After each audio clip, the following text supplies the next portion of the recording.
My name's Aaron and welcome back to my channel. How are you? I'm fantastic and I'm doing really well.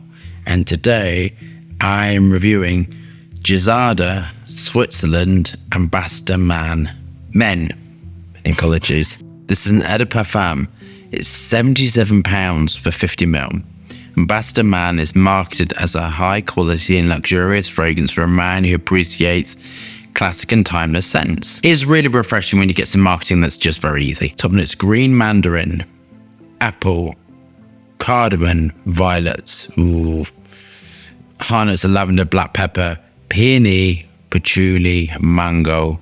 Base notes are vetiver, amber, vanilla, moss, teak. Okay, and it says 100ml, and the 100ml is 103. Do we have a bottles of Gisada, Switzerland Ambassador for Men?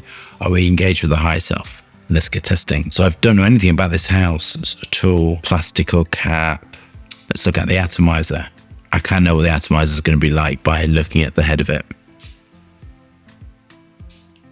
Yeah, standard. How I know that is because when we look at atomizers, we bought in every single atomizer. And this one just looks really similar. Okay, I don't know anything about this. What do you think about this? Let me know your thoughts before I go into this.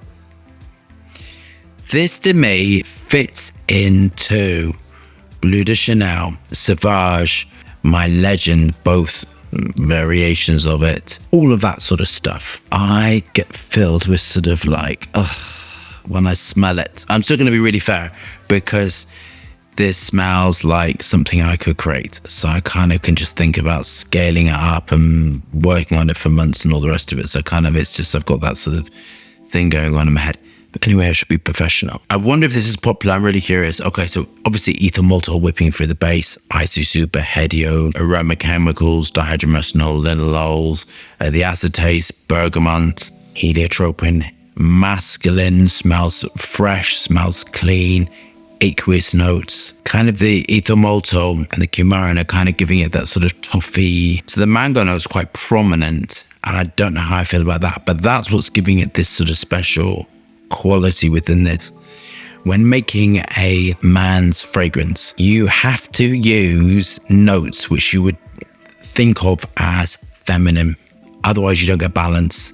You get something that smells really dated. It just turns into like an Old Spice sort of thing, or Dior do a fragrance which smells very traditional man's.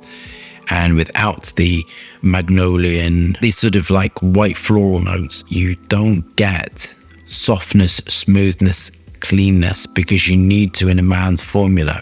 You need to have these white floral notes. They're so important. Without it, you don't get it.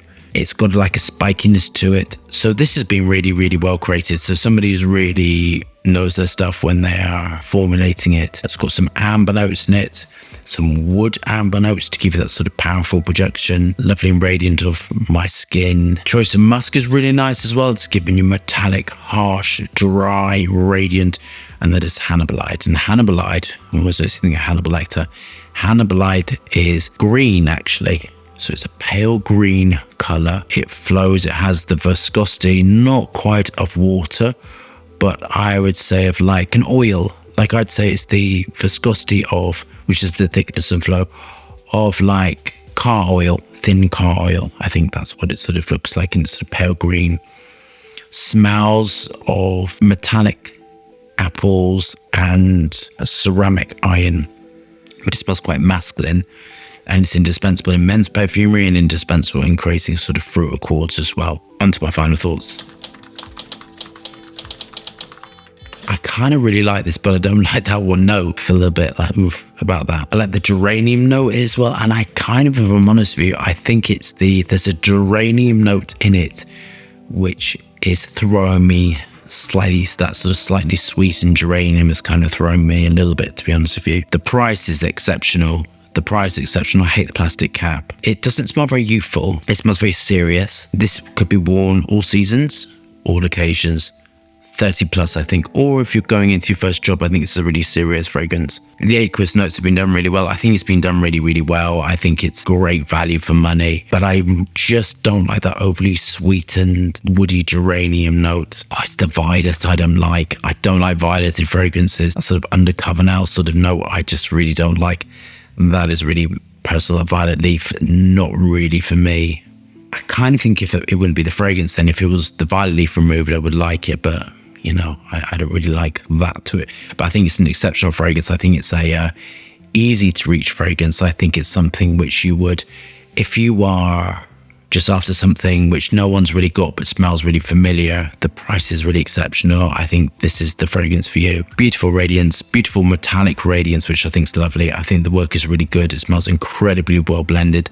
I just don't like violet leaf. And purely because of that, I am marking a 9 out of 10. I think the price is what's really good. I think it's perfectly priced. I think it's got beautiful assortment of aroma chemicals. I like the natural selection, you know, the naturals in it, I think are really well blended. Perfume has done a really great job. I think it's just a blind reach, but the violet note I just don't like, and that's why it's getting 1 mark off. So if you love that review, thumbs up and subscribe. More fascinating, interesting content, lots of moving hands and lots of fragrance views. Hope staying safe and well. See you soon.